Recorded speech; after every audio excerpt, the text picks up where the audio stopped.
আসর শুরুর আগে ইউরোর দলে নাম লিখিয়ে রেকর্ড 6বার ইউরোপিয়ান চ্যাম্পিয়নশিপে অংশগ্রহণের রেকর্ড গড়েছেন Cristiano Ronaldo.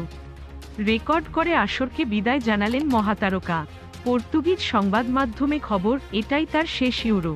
5বারের Ballon D or জয়ী মহাতারকা জানিয়েছেন, কোনো সন্দেহ নেই, অবশ্যই এটা আমার শেষ ইউরো। কিন্তু এ বিষয়টি নিয়ে আমি মোটেও আবেগাপ্লুত হচ্ছি না।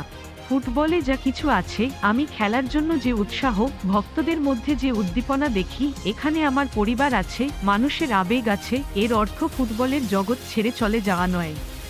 2003 সালে পর্তুগালের হয়ে অভিষেক হওয়া রোনালদো 2016 সালে ইউরো জিতেছেন। দেশের হয়ে সর্বাধিক 130 গোল করে জাতীয় দলের সর্বকালের সবচেয়ে বেশি গোলের মালিকও তিনি।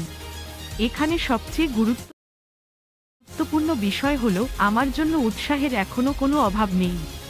20 বছরের বেশি হয়ে গেছে জাতীয় দলের প্রতি